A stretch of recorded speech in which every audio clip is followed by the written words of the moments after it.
We are getting deep into the weeds with this Z4 EVO build. Drastic changes need to be made before we start reconstructing this car from the ground up.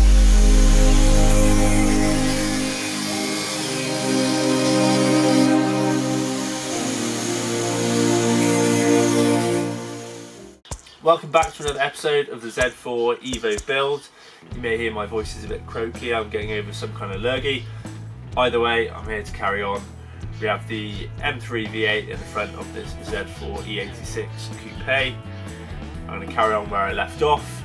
I'm going to see if I can fit the washer bottle in the wing on the offside first of all, and then I'm going to see about how we're going to have this air intake set up, as I don't have any room for the M3 stock airbox. Neither does the Z4 one, as it happens, so I got to sort that out, and that's quite a big job. I need enough airflow to get into this 4 litre. So here we are, back to trying to fit M3 bits to this Z4 chassis. I need to remove the wing to see if this bottle's going to fit. I start by getting the bolts out from the inside of the wing. Originally I thought I would have to remove the door to get to the top bolt, which is on the inside. However, looking at it a bit more, I think I should be able to get it with the door open. Removing a bit of rubber trim, I can get access to the head of the bolt. Once that's out, it's just the remaining ones along the top of the wing. Carefully pulling the side skirts out a bit, I can fully remove the wing. And now we're going to see if I can get this windscreen washer bottle that came off the M3 fitted in the Z4, as we had no space left in the engine bay or in the front of the car. So this is pretty much its last option. This should become apparent very quickly. I'm just going to hold it roughly in place and then get the wing back on and see if the wing fits. Judging by the overall size of the bottle, and bearing in mind it was uniquely made to fit inside the M3 shell, it will be a miracle if this thing fits without any modifications. My main concern is when it comes to refitting the housing that holds the indicator and badge, which goes in that round cutout in the wing. It's almost there. It's a very snug fit. I think it would just about go in, but when it comes to putting this indicator and the BMW badge back on, there's no way that's going in. So I'm thinking that, yeah, it's not going to work. It's slightly too big. With plan A failed, I pull the wing back off. This one may be no good, but I'm thinking we will find one that will fit in that recess there, and then I can have the filler net go up into the car. Be a nice little space saver as well, so there's more room in the engine bay for other stuff. At least I know I can't use this. I've gone ahead and ordered a small universal bottle that will easily fit in this recess here. It doesn't have a filler neck, but I should be able to modify it quite easily by fitting the M3 one directly into it, and then I can just, when the engine bay is more laid out and I know what room I have and where, I can easily mount this somewhere so I can fill the bottle up from in the engine bay. While I wait for the bottle to arrive in the post, I start on the air intake and seeing what internal bits we're dealing with. Back to looking at the air intake. Now, I decided that there was not enough room for this M3 intake to fit standard into the engine bay. However, we may be able to modify the shape of the airbox, especially underneath, for it to fit. A lot of design and effort went into making this airbox, I would imagine, at BMW. There's a cold air feed underneath that goes out, a vent in the bonnet, which will help prevent heat soak, and also it probably has a signature sound because of the dimensions and the shape of the airflow that this box allows. So I'd like to try and at least modify this so I can actually get it sat nicely, clearing everything at the front here. Fortunately, there is quite a lot of area here for me to modify the flange so it can fit to the standard part of the Z4 where the air comes through the front of the car. I'll have another play around and then we'll see how best to proceed with this. The other issue of using the Z4 intake is you can see it's quite a lot smaller. The surface area of the filter is a lot smaller than this M3 one, as this wraps all the way around, so it probably has a lot better airflow, like I say. Let's see if we can get this one to fit first, and then maybe this could be a last resort. Start with a flange that fits into the intake duct, and then the other side houses the filter itself. This creates a nice seal on the filter, so it's quite important to keep this feature for it to work properly. Then I'll try and squeeze the air filter in, just to see if it's even going to fit in the gap. And it's already looking pretty close. Well, at least that's proof of concept that it fits in there, even though it's pretty close all the way around. Now the task is to try and fit the lower part of the airbox in this area, which involves methodically cutting bits out until it goes in, and then hopefully there's enough material on it to modify it and then potentially make something out of some better material. I pull the adapter and the air filter back off, then I can get the base of the airbox in the car and see how much we have to remove for it to even fit. With the flange removed from the Z4 airbox, I can use it as a template. I'm going to slot it roughly in place. Now I can use this as a reference for the shape to make up the new airbox. I have now decided to do away completely with the standard M3 airbox. This is going to be really challenging to make something that will fit, look good and clear everything. This doesn't even take into account the complex shape this will be. So producing this part is going to be one hell of a challenge. Using my cardboard aided design, I start by wrapping it around the air filter itself. This will be the main shape for the airbox, and because the clearance between the filter and the bonnet is so small, the top of the airbox is going to have a very small gap between the top of the filter. This is the start on making the template for the mould for the new airbox. If we go underneath, you can see how much clearance I have. There's very little between the rocker cover and the back there, and then the gap between the seal and the intake, and then the main housing. So what I'm going to do is I'm going to trim this down even more so there's a bit more free play. I can't go down any lower because it will hit the arch liner on the underside, and I certainly can't go any higher because the top of it will hit the bonnet. I'll trim that and then we'll start making some rough basic CAD design underneath. I have a couple of pieces of cardboard in place. Let's see if I can remove it without pulling it off. As I remove it, I don't want to pull any tape off. This will distort the part and then I'll have to start again.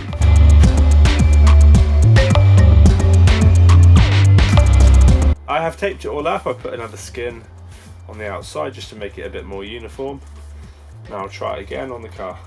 Now it's a case of test fitting, refining the design and refitting. As I construct it, I need to be thinking about how it's going to be made. So as well as being functional, it also needs to be a shape that will be possible to produce.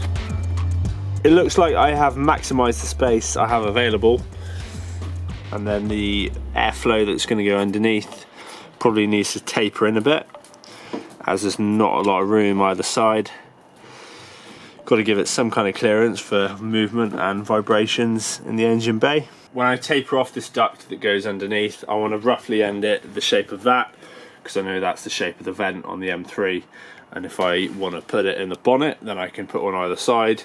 It will look nice and uniform, along with the bonnet bulge, so it looks kind of OEM. Unfortunately, there's no way to accurately predict exactly where the vent will go on the bonnet, and to get it right first time would be next to impossible when it's built into the airbox. So the only thing I can really do is build it into the airbox now, but then I'll just have to mirror it on the other side. So when I know exactly where it goes on the near side, I'll just have to put the same position in on the offside to make it look uniform. At least I know it's going to go roughly vertical up the line of the car, and also I have a good gauge on the height on the M3 bonnet. There's a rubber seal that actually goes around that lip, so I can mark this out, take a template, and that's going to be the finishing position of the top of the airbox. Now we're adding a second tier of complication with this bonnet vent. However, once it's all together, the last stage will be putting the vent in the bonnet, and when we're doing that we can simply align it to the air box. So as long as it's roughly in the right position, we should be all good. It's starting to look a bit crazier, but you get the idea. Crazy indeed. This thing is going to be really hard to make look OEM. I need to focus on the design of the top skin, as that will be the part that's seen in the engine bay. I've spent pretty much all day trying to figure this out, get it right. That's kind of the piece I need to make. And the plan was to make it out of composite, but because there are quite a few different angles and surrounds, joints, flanges, I can't actually imagine how I'm going to make it, even by joining it. Just the physics of the shape I don't think is going to work. The split mould, it might be like 2-3 parts, and then you've got to factor in extra space around it to have joining brackets, etc. So I can't destroy this because I don't think you can actually get these.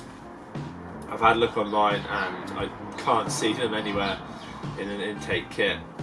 There is a part number stamped on it, but it doesn't come up on a search, so I don't really want to have to destroy this, because even second-hand, the intake kits, the standard M3 intake box is about 200 quid, so I don't really want to destroy that to just potentially make a mould. And to add complications, this is the seal for the ring around the air filter itself. So this ideally wants to be separate to the new air box. Before I spend a lot more time trying to make this happen, I'll see if there's any other solutions, but I know for a fact I definitely can't use the M3 box, the Z4 box, and I don't really want to go down the route of having just a cone filter. It would be the easy option. I mean, in the grand scheme of things, maybe it's the way we go. I just don't think it would look really cool if this was made out of carbon or something, but I'm not sure how it'll be done. We'll see.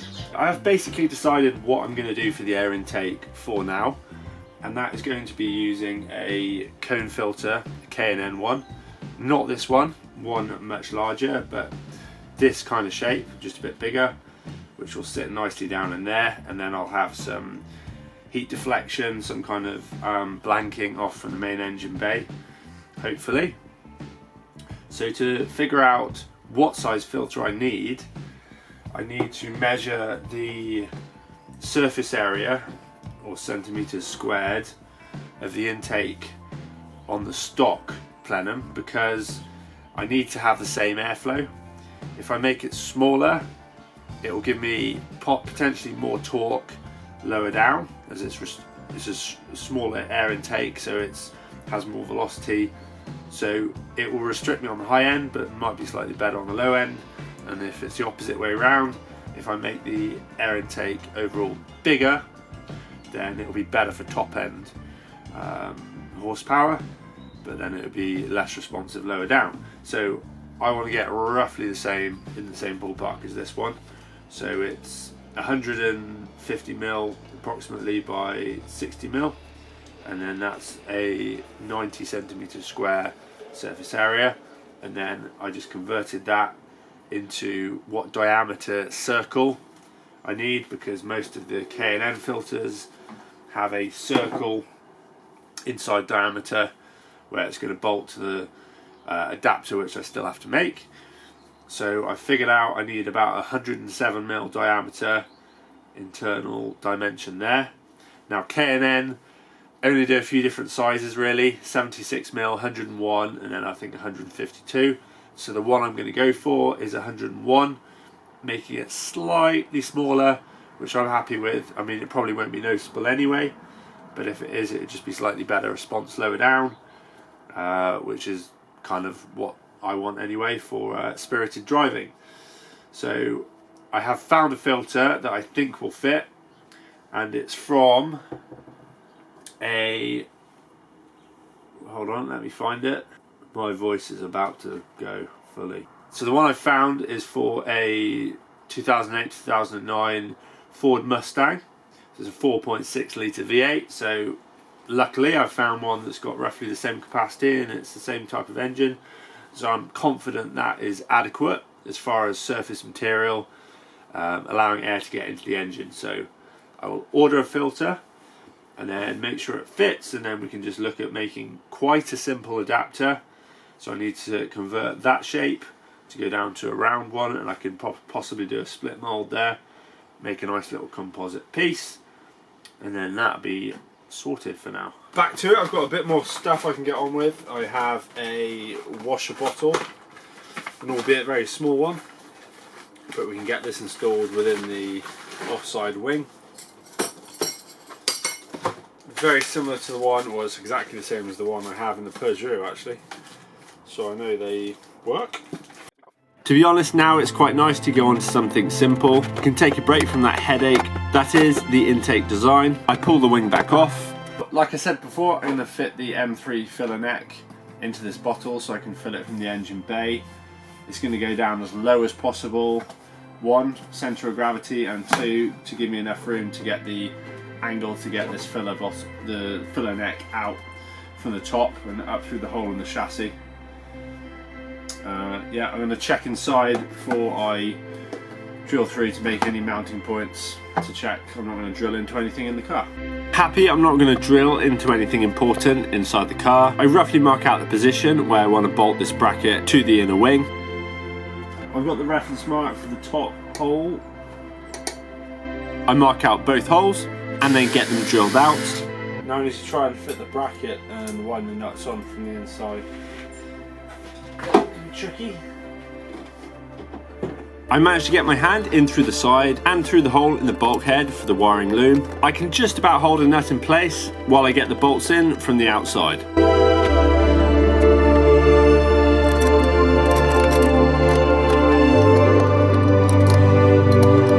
I've got it bolted up, so let's see if it even fits.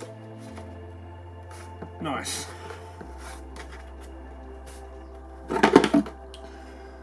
Yeah, I might need to hold it in another way, an additional way. In order to mount this, I think I can take the bracket off the M3 and then perhaps tack it in a slightly different place. Up here, there's not a lot going on here really in the car, so I can probably mount it to the side of the chassis leg, and that would just mean checking on the M3.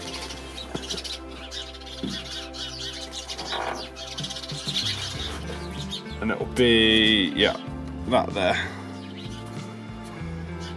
So if I take that bracket off, now I can probably weld it flush on the side of the chassis on the Z4. It's handy having a parts car just outside. I'm thinking I can reduce the length of this tube by about half. Well, that's what I'm going to go for anyway. Too late now. With the hose trimmed down, I just check I haven't cut it too short. It looks pretty good. This is where things get really technical. I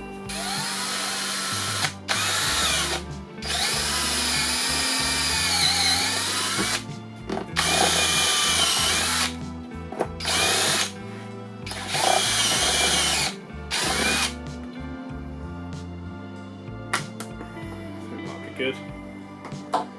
Just want to clean it up and get all of the plastic out of the bottle. I will now permanently seal the lid on so it doesn't leak from there when I fill it up, because I will no doubt fill the tube, as the tube is going to sit a bit higher on the car. To seal the lid onto the bottle, I'm just going to use some Hylamar. I'm just going to put it on the inside of the cap.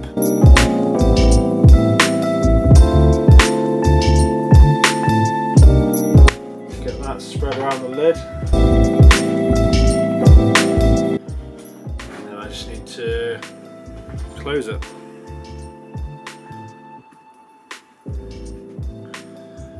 That's that sealed forever. Now I'm going to wind this filler neck in, wind your neck in. This is now tight in the bottle, it won't need much sealant on there just to block that off, but I'm going to get the orientation correct first. I get the bottle into place and then push the hose up to the inside, roughly where it's going to be positioned onto the engine bay. This allows me to get it in the right position so I can seal the hose into the bottle. I have some sealant around the entry point there. It shouldn't leak at all. It's got a lot of flex to it. Now I'm going to move on to probably some more intake stuff, and I'm going to start on the process of making a mould for the adapter for the air filter that's going to come in the post hopefully very soon. So I need to replicate this shape out of some kind of metal or something that won't move too much, and I already have conveniently a pre-made template. So I'll find some material, and actually there's a couple of things I can do. I could either actually just cut a strip out and then mold it around the shape by hand, just by eye. It's probably going to be close enough because there is a bit of play in the point where that goes on to the intake on the car. That's what I've decided on. I'm going to use 2mm metal and just mold it around to the shape. It should bend fairly easily. So I need 42 centimeters by 20mm. The basic plan is to use it to work my way around the outside, use it as a bit of a former, but then at some point I need to not go all the way around the outside because essentially the form I need is the same size as the plastic section. That makes sense, but this should be enough to get me started.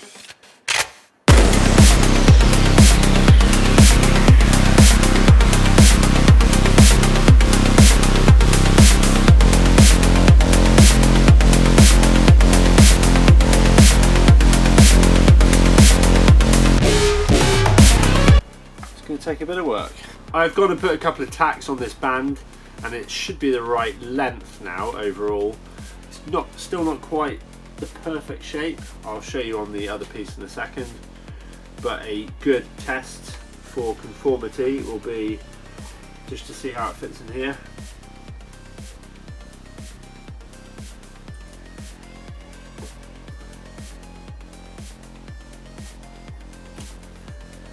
Yeah, it's pretty snug with a Jubilee clip. That would be really nice. I'll try and get that edge a little bit straighter, and then we'll go from there. First part to many pieces of the puzzle. On this piece I'll try and show you the difference. It's really nice on the right hand side, it follows the line exactly the shape of the original part, and then on this side it's just a bit stoved in. It's not a problem because the part on the car is really flexible, and you won't even notice because you can only see one side at once really. So I can just decide whether that profile's the top or that one, and I'm probably going to choose that one as it's a bit more like the original shape. It's a bit flatter on the top and it might give us a bit more clearance. The internal diameter of the flange on the air filter I've ordered is about 101mm, and this PVC coupler is actually, well, the ridge in the middle is exactly 101mm, so I can use that as the lip.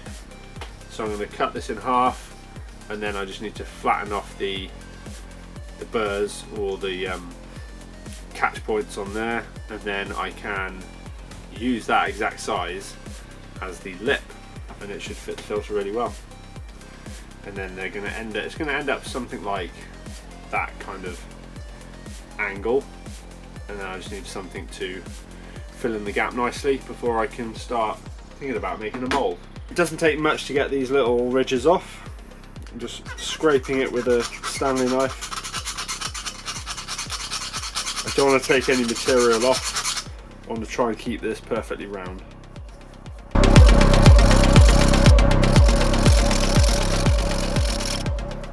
I now have my Ford Mustang filter, and hopefully it fits in the engine bay in the right place, and also that the inlet goes onto this piece correctly.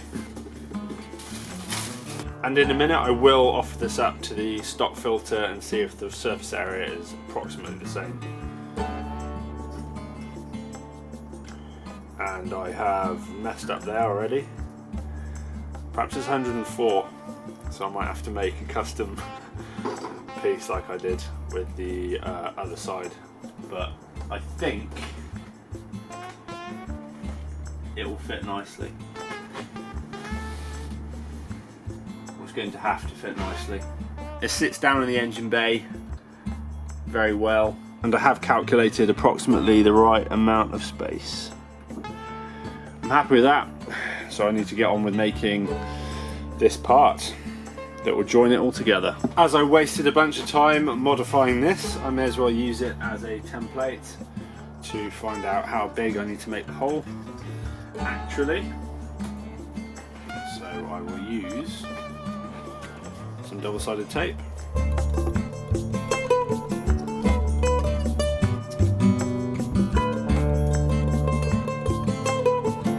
Try not to cut my hand off. Build up layers until it fits. Well, that's already quite a nice fit.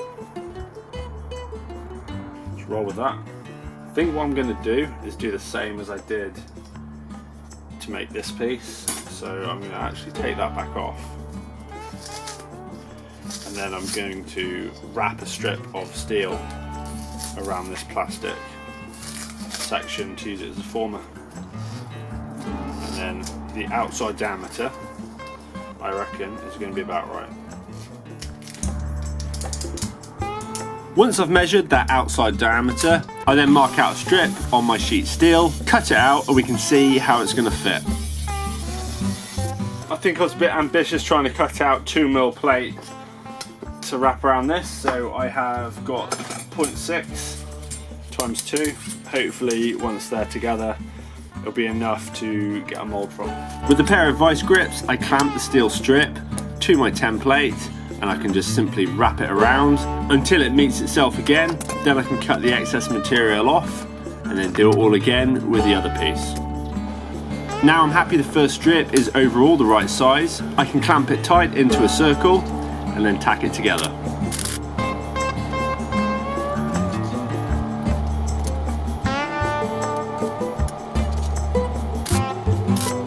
Testing it in the filter, it's actually smack on the right size, which is a bit of fluke. So to reinforce it, I'm going to use the other piece. That's a ruler. When I find the other piece, I'm going to put it on the inside of this one.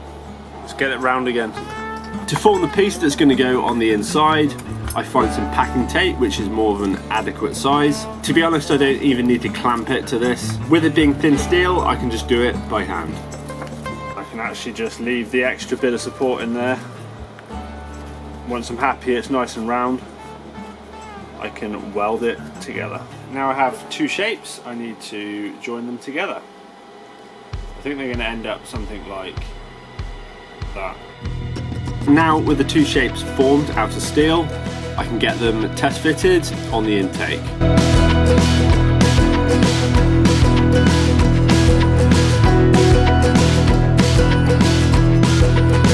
It goes without saying I can't really tack it on the car because I don't want to melt any of this rather expensive BMW plastic, but I should be able to get a good idea.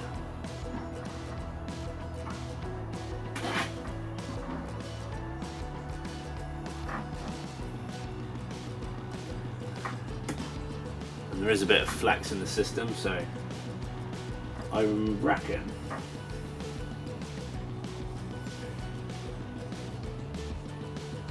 I know where it's going to go, and I can tack it on and then offer it up, and I can always bend it into shape if I need to.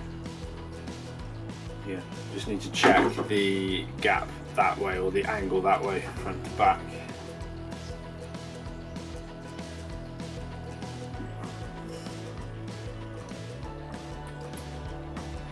I can basically go parallel, which is brilliant.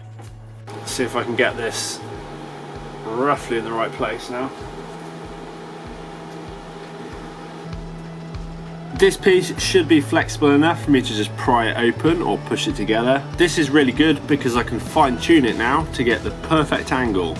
I just need to get it right. This will probably take quite a few hours to produce, but if I can get it right and looking good, it should be a really nice, very lightweight part, and potentially could save some other people money too. Let's go and weld it up. I know it looks crude, but I have it all tacked together. I'm going to fill it, make it look pretty before I make the mold, and then I can do some improvements on the mold before I get the final piece out. And I think I might put a little lip around the edge so the Jubilee clips have a nice seat point on either side, on the intake and the filter side. But first, let's have another test fit, make sure I'm happy. That looks good. Get the filter there.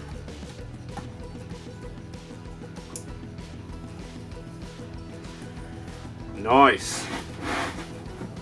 I'm actually really pleased with the way that's turned out, and I can make a little mount to hold it, just to stop it wiggling around. I can make some kind of bracket that will probably hold the filter, ideally there, because from that section that goes to the main intake plenum is a long area with lots of flexible parts on. So I'll pull this off, get this piece out, and then start the process of making this part. If it comes out well, I might make a few extra parts, so if anyone has an E92 and wants to convert to, say, a round K&N filter like this one, and needs the outlet to be round and not that shape, then they don't have to spend £500 on a intake system from K&N. And I'm probably going to try and make this out of carbon. The first step of this process is to build up the rough shape of the part. I'm using Easy Sand body filler, which can go up to some decent temperature, so if it needs to go in an oven to cure, it's not a problem. I work my way around the part, wiping the excess filler off as I go.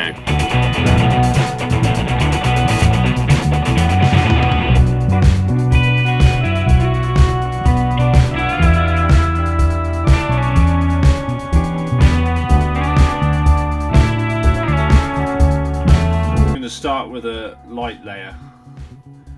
We can just build on it.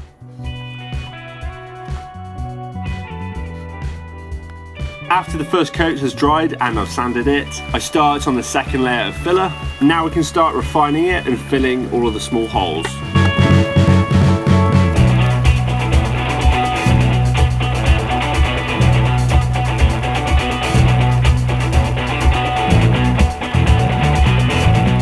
I've done a few layers of filler and I've gone over it with 1200 grit.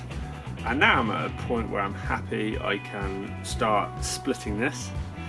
So I need to basically make the moulds in two sections so I can bond the part together. To make this one piece is nigh on impossible because of the angles of everything. You never get it out of the mould complete. So I'll probably seal this with some wax and then think about where I'm going to make the split. I plan on actually lap jointing this, so it won't be a bonded together part. It will be all one piece. This will be done in a vacuum bag with pre-preg carbon. I go over it with a bit of release wax. This will help release the part I've just made from the mould itself.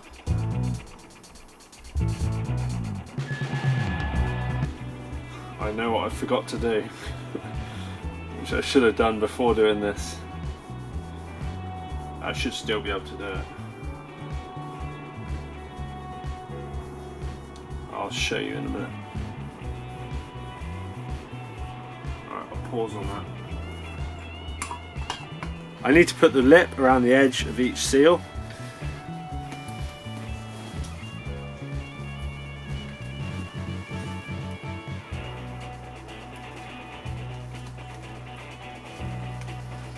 You get the idea? As I wind the steel around that I'm going to use as the lip, I mark out where I need to trim it. I now have the little lips on the edges. I've decided where I'm going to make the mark to split the mould, so I am going to mark it out and then I'll show you, and I'm going to figure out how to make the two halves from there. I need to bear in mind how these two parts are going to be bolted together to make a really nice lap joint, and especially to keep the round end perfectly true and in a circle shape. I need to make the lines completely parallel. They can't be diagonal across the tube section. I will have to make the cut lines in a slight V shape.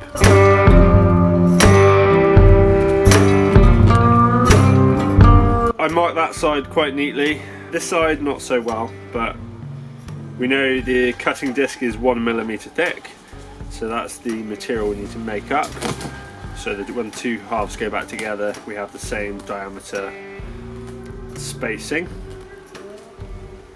Right, can't put it off forever, I'm just going to have to cut this in half. There we go. Not the cleanest cut in the world, but we'll make it work.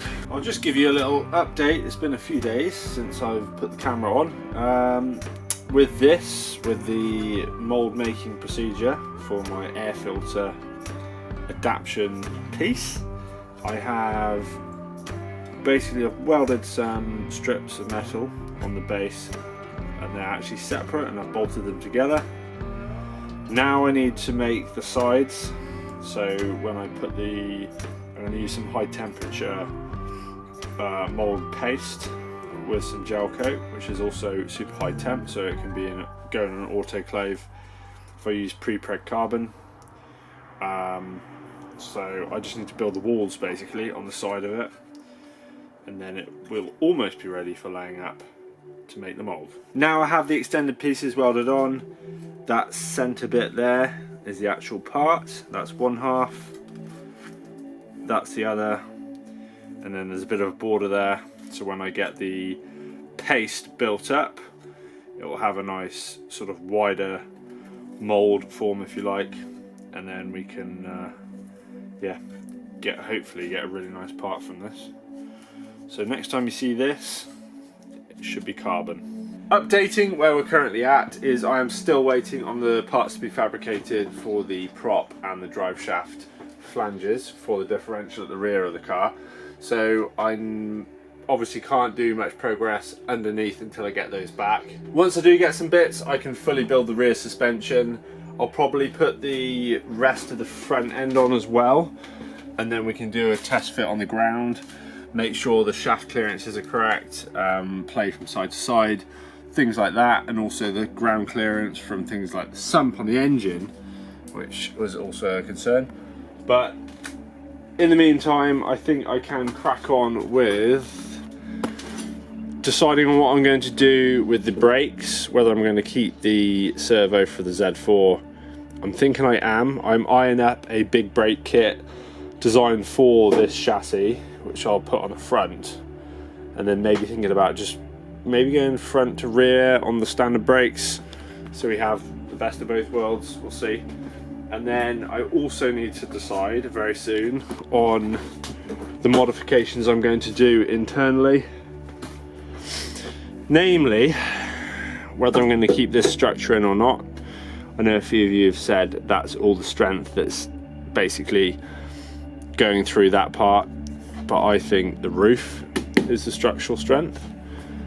Let me know in the comments what you think, but I need to decide whether I'm going to keep this in, because soon I'm going to be starting to design all the interior stuff. It could also dictate where the loom is going to run internally, so that's probably a necessary step I need to not avoid much longer.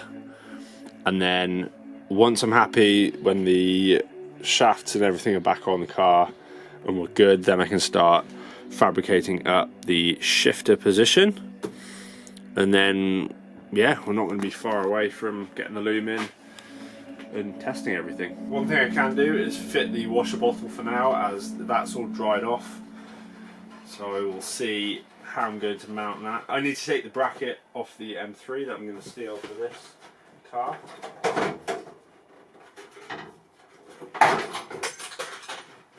There goes a clip. I am glad I've kept a hold of the M3 chassis, and I still have all of the bits. You never know what you need for builds like this, and it's always the way, if you need a part down the line, it's always the one you've thrown away. Before I get the bracket into the tent, I just clean it up and pull some of the paint off, ready for welding.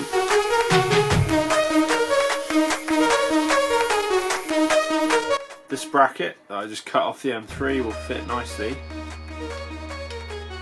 into there. Go figure. I get the washer bottle installed on the car and then roughly eyeball where it needs to mount onto the inside of the engine bay on the chassis leg. Then I can mark out where I need to weld this bracket to the car. I clean enough paint off in that area so we get down to the bare metal. Then carefully, while trying not to set fire to anything, I weld the bracket in place. Just about saved this rubber grommet that was in there from setting on fire. I'll let that cool down and then we'll try the filler neck on it. Once the bracket is cooled down enough, I can simply click the filler neck into place.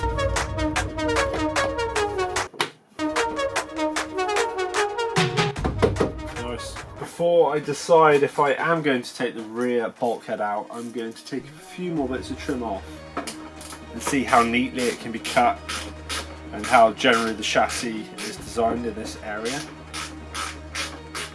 So I will get it off and then show you what we have to work with. Most people would just leave it in. Most normal people would, but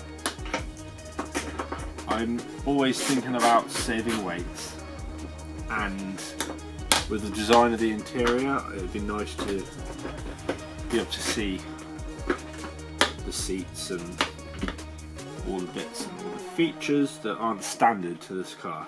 And if it has a parcel shelf and a rear bulkhead, just a bit boring.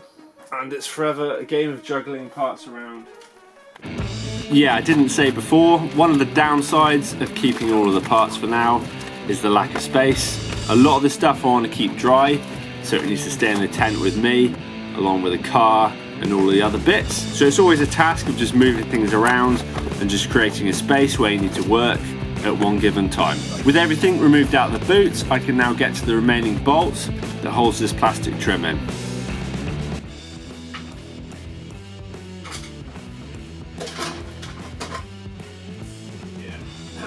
I've made my decision. Yeah, I think it can come out. The hardest part is going to be making that bit look nice, because I think this part goes into the B pillar. Yeah, but on initial impressions, I reckon we can cut it out pretty neat. I mean, look at it, it's that huge chunk of metal. I don't think it's doing a huge amount. It'd be easy to relocate the seatbelt mounts because it's just a simple bolt bracket system, and we could carpet the back out really nicely and then go for some kind of structural support that will be a lot lighter, hopefully. I moved back on to Project Air Intake. This will allow me to ponder on the rear bulkhead some more. We're now ready to demold this adapter piece I'm making. I start by cutting around the edge of the metal form and the paste that makes up the bulk of the mould. I left it all oversized so I don't need to worry too much about cutting into the form. I've got the gel coat and mould paste on. It's set over 24 hours. So I'm going to try and demold it now. So to run down quickly on this epoxy moulding paste, it works to high temperatures once it's cured. Now it's set over 24 hours, but I still need to put it in the oven to cure it fully. This being said, I need to be very careful when pulling the metal piece out, because the thinner part on the bridge could still crack.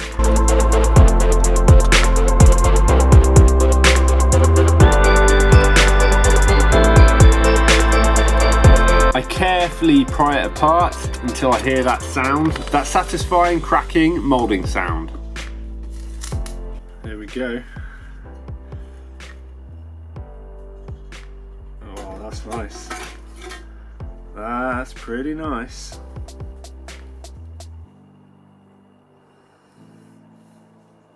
Yeah, I like that. That'll clean up well. Right, for the other side. Just a repeat procedure now, and hopefully a repeat result. I'm really happy with that first piece. I haven't used this material before, so I was unsure on the results. There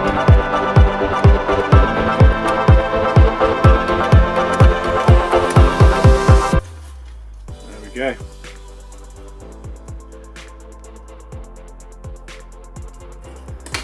We can deal with that. I'll get them cleaned up. And then these need to be set in the oven.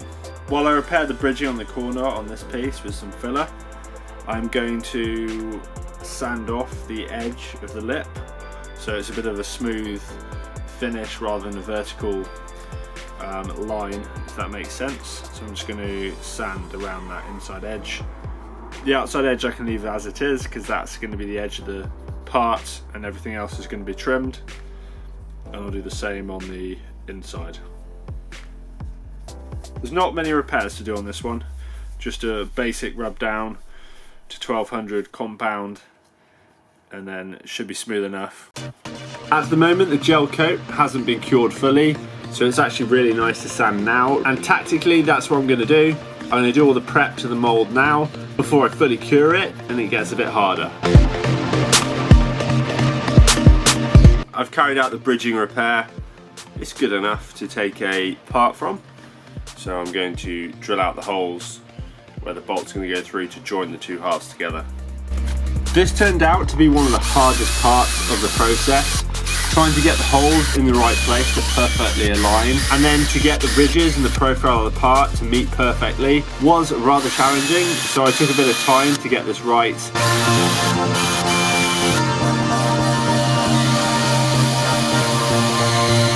And to finish it off, I put a bit of fine compound on to get all the small imperfections out. That's done for now. I can go and fully cure it and then look at getting some carbon in there.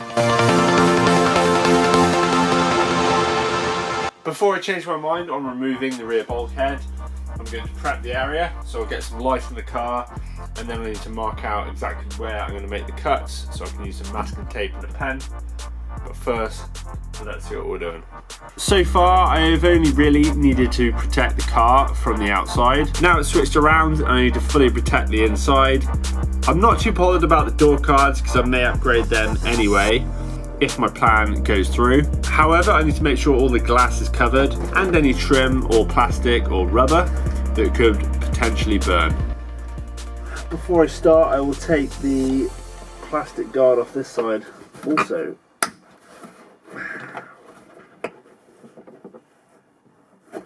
Bloody trims. I'm removing the plastic cover as I did on the offside, so I have full access to cut this rear bulkhead out. I no doubt will have to compartmentalise it and cut it out in pieces, and the first main hurdle is to figure out how much of this section I'm going to cut out that comes up the B pillar, and I think I'm going to cut it. There's a big sort of joining area there, so I'm going to cut it just above it so we still keep the strength in that corner, and then I just carefully cut along the seal there, and then that will be hidden, and then piece by piece we'll just work our way back. But to start with, I'm just going to make some lines so it becomes obvious to me in my head how it's going to come out. Once I remove a few bits of plastic trim that somehow got left in there, I can start marking out with a tape and a pen where I need to make the line. Sometimes as you're using the angle grinder and cutting and you have a light and dark contrast, you can get carried away and quite easily go cutting into something you don't want to. So just a simple mark with some tape stops you from doing this. I really don't want to have to do any repairs to the chassis where I've gone too heavy with the angle grinder. With most of it marked out, I start protecting the glass.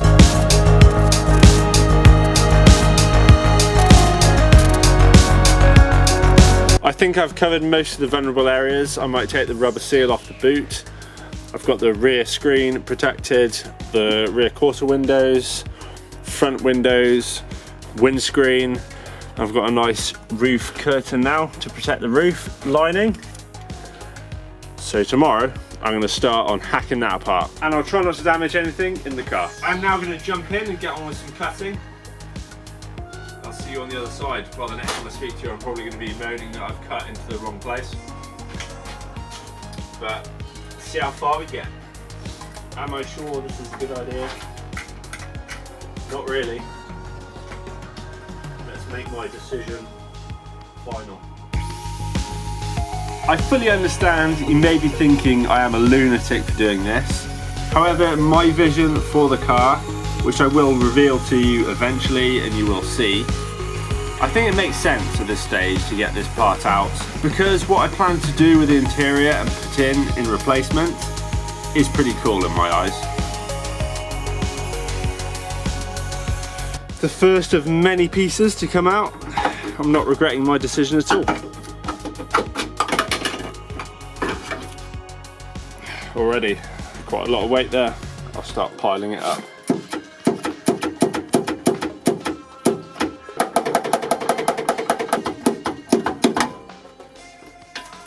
Start. I think it's go time.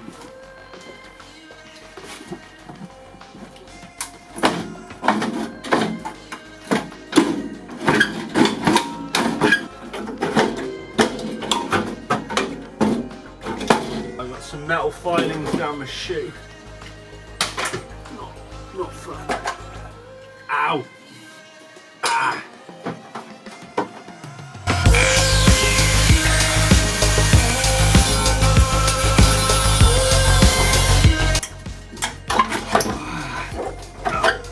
Oh, it's heavy.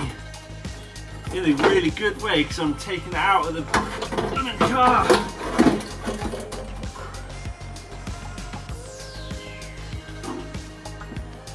Right, guess the weight gain. It's about 12 kilos, that bit.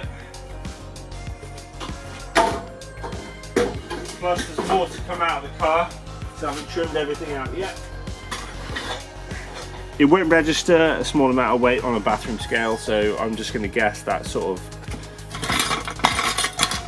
750 grams. So with a few extra bits being cut out of the car, let's say overall I've saved 13 kilograms. May not sound a lot, but as I always say, it all adds up. I think part of the reason why this is so substantial is because the seat belts mount into it, so it's got to be quite a strong structure. I don't personally think it's putting much strength into the car overall. All of the strength is up through the B pillar and the roof skin, but you let me know what you think about that. Hopefully this is about the extent of the chaos. It shouldn't be this messy for too much longer.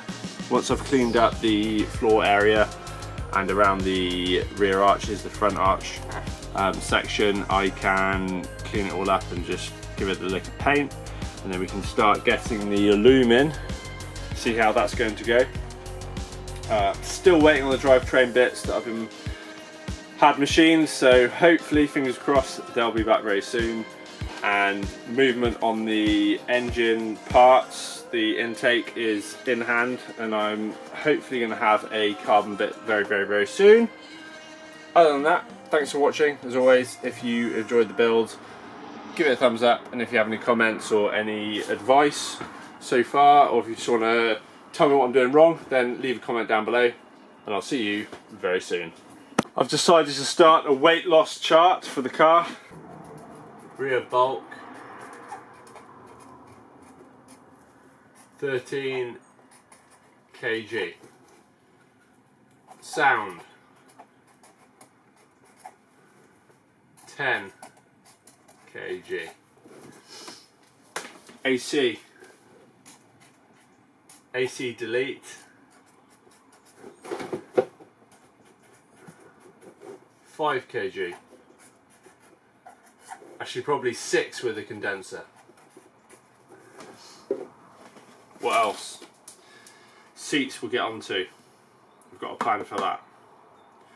So already, what's that? 13 and almost 30 kilograms. The V8 I believe is 40 kilograms heavier than the Z4 engine. So we'll almost offset the weight of the V8 now. More to come.